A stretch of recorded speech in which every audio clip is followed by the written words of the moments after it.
Good morning, everybody. Welcome to another, I guess, half a sea day here on board the Discovery Princess. And I say that because it's a sea day for most of the day, but then we are still stopping in Victoria, Canada, but we don't get there till 7 o'clock tonight. So we're in Victoria from 7 p.m. to 11:30 p.m.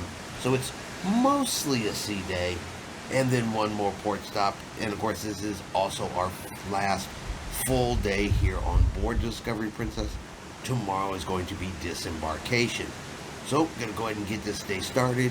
Gonna go down, find some breakfast. We have a few different activities that we're looking at doing here today. There's a culinary demonstration. There's going to be a question and answer period with Colonel Harvey. Now, Colonel Harvey, he is a Tuskegee Airman, and there's been some news stories out about he's on the Discovery Princess here celebrating his 100th birthday. Well, there's going to be a little Q&A session with him, so I think we're going to go ahead and attend that, and then probably a couple other things before we get off into Victoria. So let's go ahead and get our day started here on the Discovery Princess.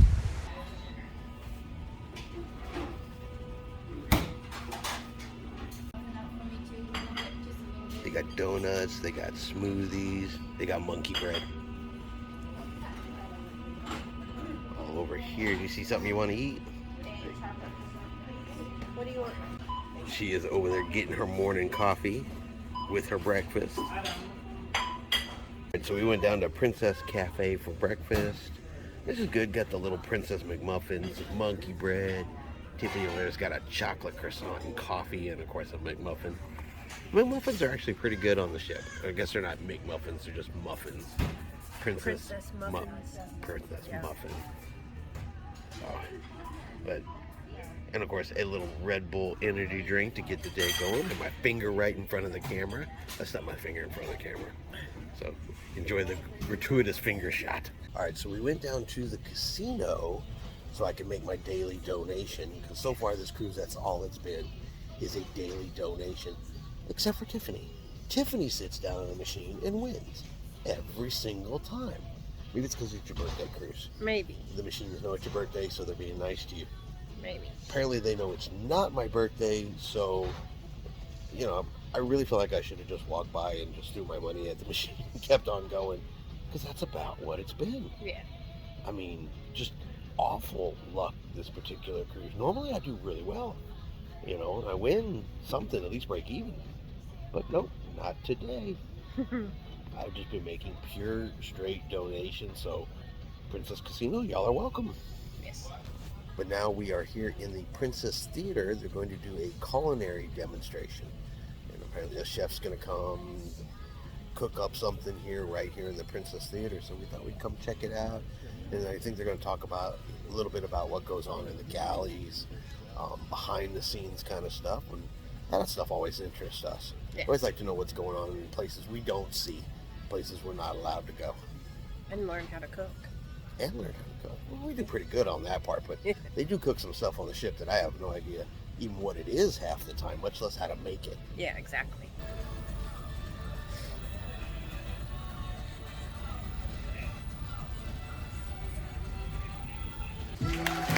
Oh, good morning, everyone.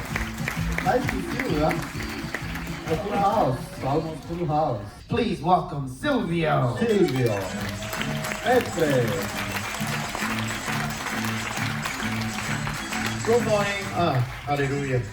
So I'm going to leave you all in the very capable hands of our Director of Restaurant Operations and our Executive Chef. Gentlemen, the stage is yours. Thank you, Joel. Thank you. The water is boiling, you're not cooking. Okay. Good morning, good morning. Good morning. Good morning. Where you been? Hello? Okay. We don't do in the kitchen this, huh?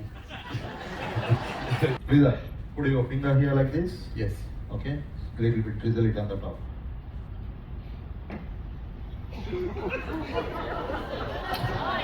Take this one. Okay, and a little bit of cream. Now one more layer of this one. Okay.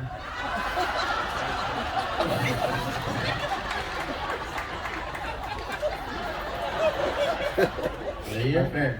We would like to introduce all our people, but 600 people are not possible. But we have some representative there. Please, guys, come along. Come on. Hello. Come on, Senor Officer 2.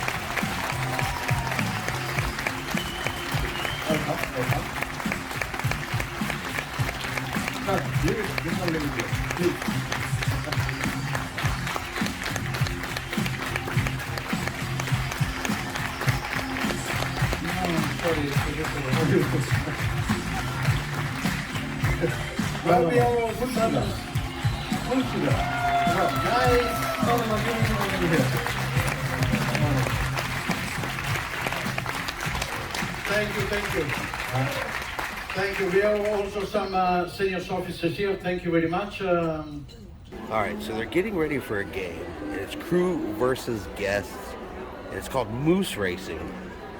So we're here because we're just utterly curious what moose racing is. I mean, what do you think moose racing is? I thought it was like jack-jack races, but I don't think it. I don't know that everybody would know what a jack-jack race is, honey. Baby racing. Yeah, that's on Disney Cruise Lines where you race your babies across the atrium. All right, there goes Tiffany. She is going down to bet on our moose.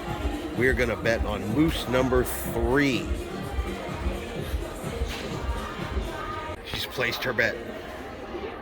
And here she comes. Did you bet on moose number 3? Yes, we bet on moose number 3. Is that going to be our lucky moose? I hope so. Well, I sent you down there because if it's anything like playing in the casino, our moose is like going to come in dead last if I place the bet. So I figured if you went and did it, we had a better chance. Maybe. We'll see. All to posts!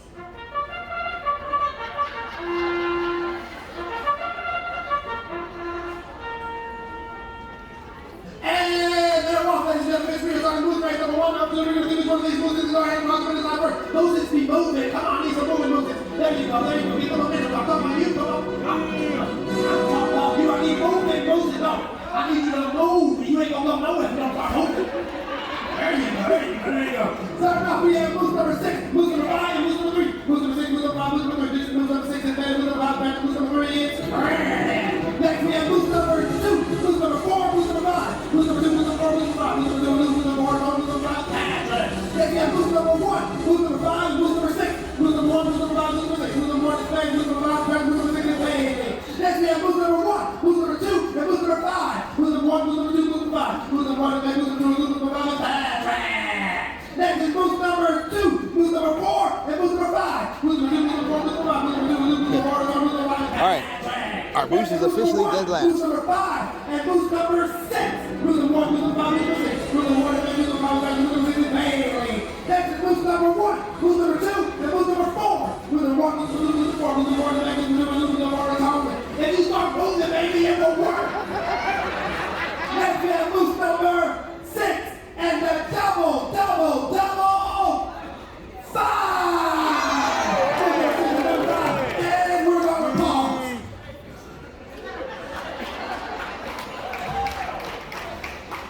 Okay. Halfway through the race, I'm involved. Our moose is losing. And for the win, a double 2! Victory lap!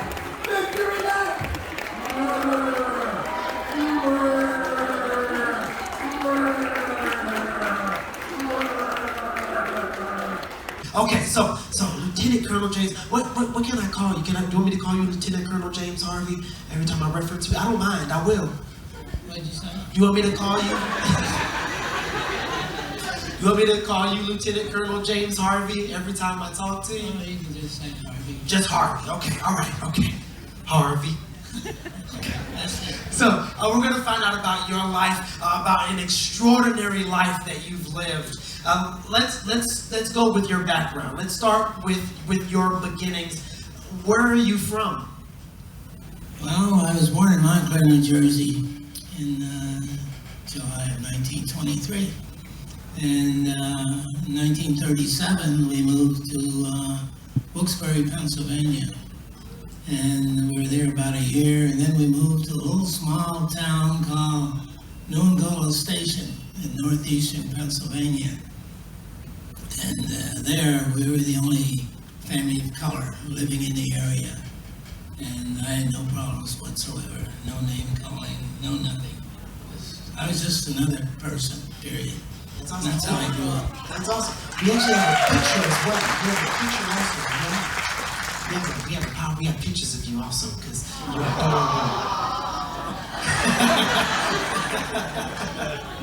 That was fine then. That's all. Look the same. Look the same.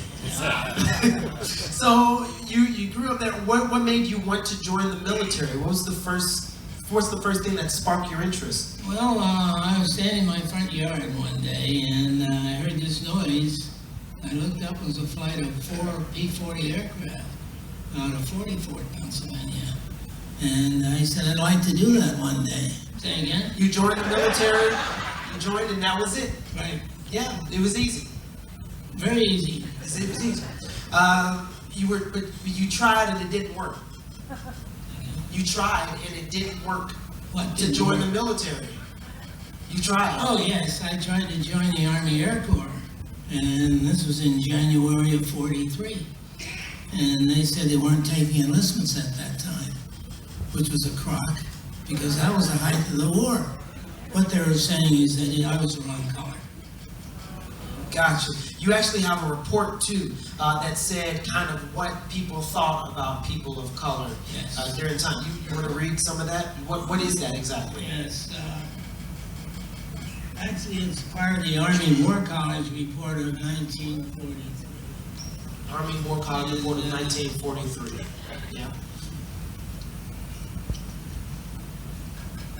I'll just read it. I won't add it. They were saying, you know who they are, that we did not have the ability to fly aircraft or heavy machinery. We were inferior to the white man, we were nothing. That's mild compared to the Army War College report of 1925. Now, the Army War College report, it was titled The Use of Negro Manpower During War. Now, according to the studies, Negro soldiers who fought with the French every day during World War I were, I quote, childlike, careless, shiftless, irresponsible, secretive, superstitious, unmoral and untruthful, and more likely to be guilty of moral turpitude. A comic, emotionally unstable, musically inclined with good rhythm, and fed, loyal, and compliant, unquote. Now that's what they said about the soldiers who fought with the French every day in the trenches. Now this is the big obstacle we had to overcome. The Army War College study of the American Negro concluded, that's all of us, concluded that, where did I go?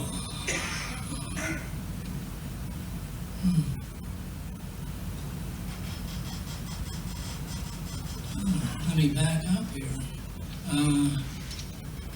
Well, like I said, those who fought with the French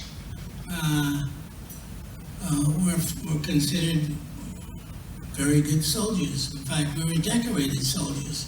So what's the difference between those who fought with the Americans and those who fought with the French? No difference. It was prejudice. The French are not racist. That's the only difference. And so where did you go for basic training? Because you tried to get in, they said nope, and then they chose you because you were drafted. Right. So Just a few days later, they drafted me. They found out I was in the system, so they drafted me. okay. So where did you do your basic training? Got my basic training at Jefferson Barracks, Missouri. When I first went in, they sent me to Fort Meade, Maryland.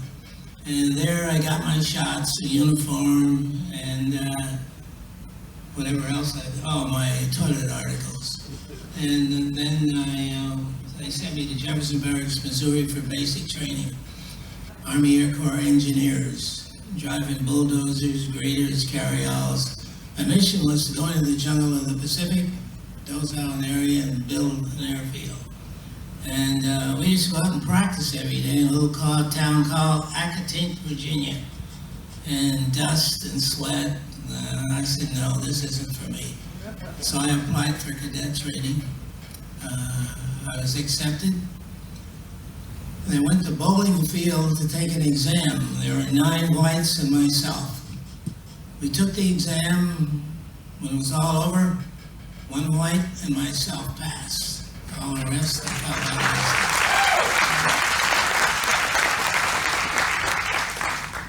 From there, they sent me to Keesler Field, Biloxi, Mississippi, and for more basic training. And when I finished there, I went to Tuskegee, and the rest is history. I mean, you were learning how to fly. So how were your officers, your instructors? What were they like? Well, in primary, we had instructors. Well, we use the term black. Here we go. Our primary instructors were black. They were graduates from the Tuskegee Institute Flying School. And their job was to teach us to fly, plus they were to condition us to what we would be receiving from the white instructors. So they would call us all kinds of names, trying to provoke us to do something so that we could be washed out. Now, they mellowed us out, so to speak. So we would just sit there and smile, take it, not get upset. But then plus they taught us to fly. Yeah. And then there was a washout rate, right? For all the people trying to fly. What was the washout rate like? The washout or failure rate for white cadets at that time was running at 63%. This was in January and February of '41, and which was very high.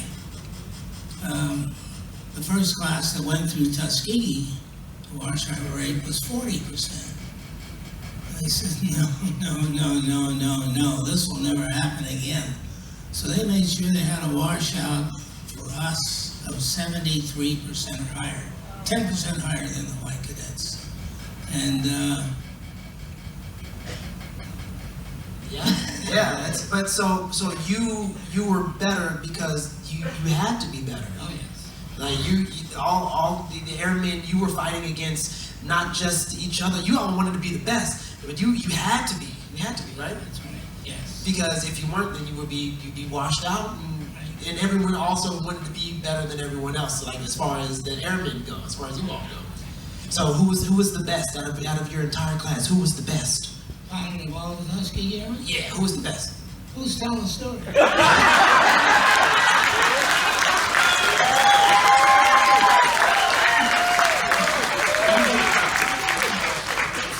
All right, so you did all of your training to get ready for World War II, and then the war was done. Yeah, you didn't really get to go out in World War II, right?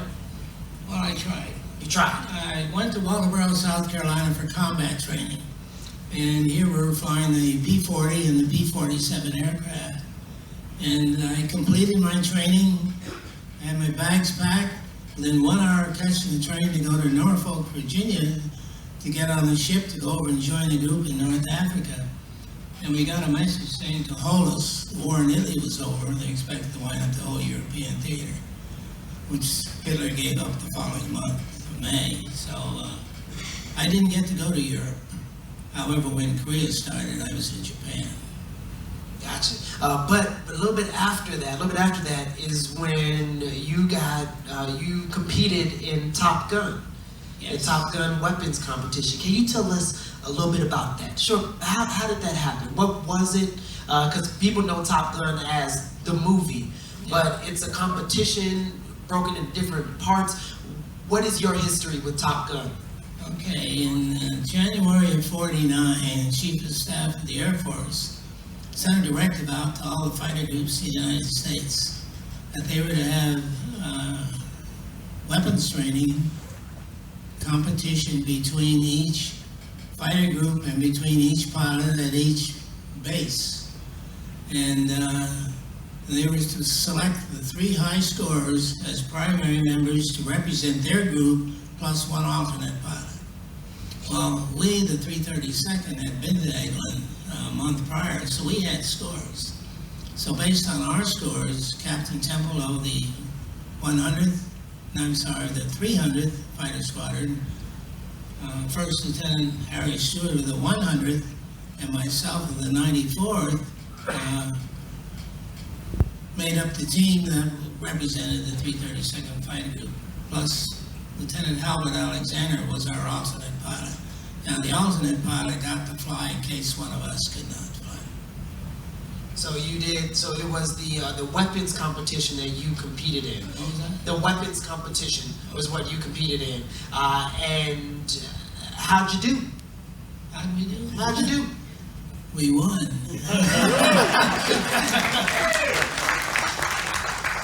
So was there fanfare? Was there all of the awards, the trophies? Did you get that right then and there when you won? We got the trophy. This was held at the Flamingo Hotel in Las Vegas. That was the only building out there. There was no strip at that particular time. It was the only building way out there. You know, it's where it is today. And they did not want us in their building, period. So, however, they did set up a table, put the trophy on the table, took a quick picture, and they ushered us out.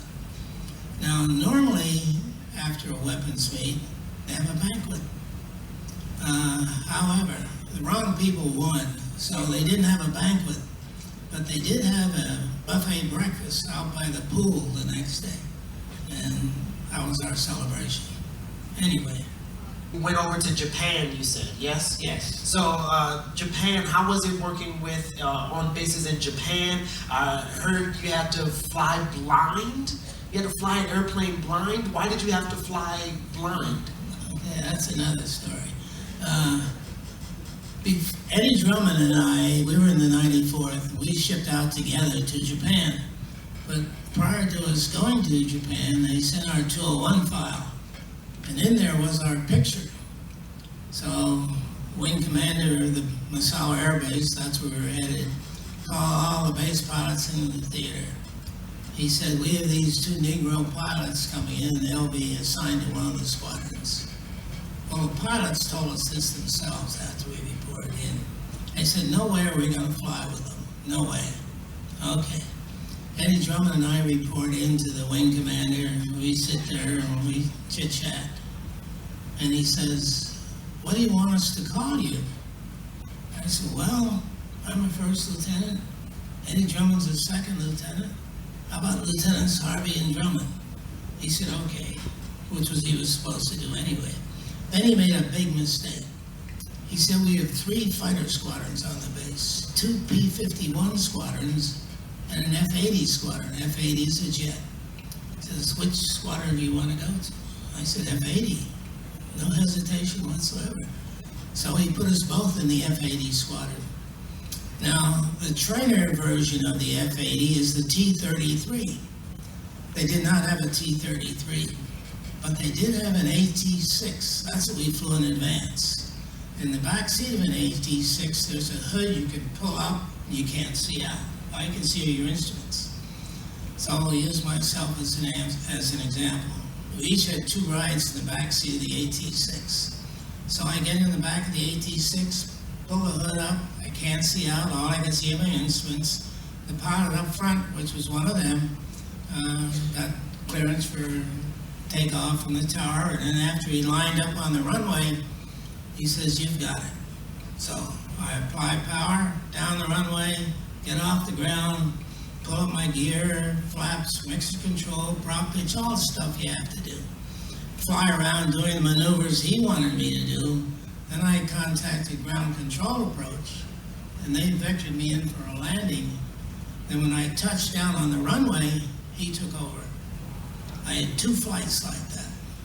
What does that have to do with flying the F-80? Nothing. And this bothered me for years. What I finally figured out was they wanted to see if we could fly. And we proved we could. We were better than they were. you did outstanding service, retired with distinction. You did absolutely fantastic. From there, you got out, you had all that flying time. Now, you went out, you became a pilot, right? Right. Right out, you became kind of. United was hiring. So I had her ad in the paper, and I applied, went to the local hotel, met with the United person, took the test, and we finished. He said, you meet all of our qualifications except one. We have cut off at 35. I was 42. And okay, I did not know, so I accepted it. About 14 years later, I was talking to a guy. He was hired by United in 65. He said there was no cutoff. Then the light went on. United, well, all the airlines really, they did not want their passengers to get on the aircraft, happen to look in the cockpit and see a person of color. They did not want that. So, of all the Tuskegee Airmen, only one was hired by the airlines. That was Bob Ashby. And he was hired by Frontier. And Frontier hired the first female pilot also. Both of them were in the Frontier class at the same time. And she just passed away 2 years ago. She lived in Colorado. But anyway, that's the way it was. Now, Bob Ashby, he was telling me that he was in Denver one day checking on the status of his applications that he had applied to different airlines. He got to Southwest and he asked them about his.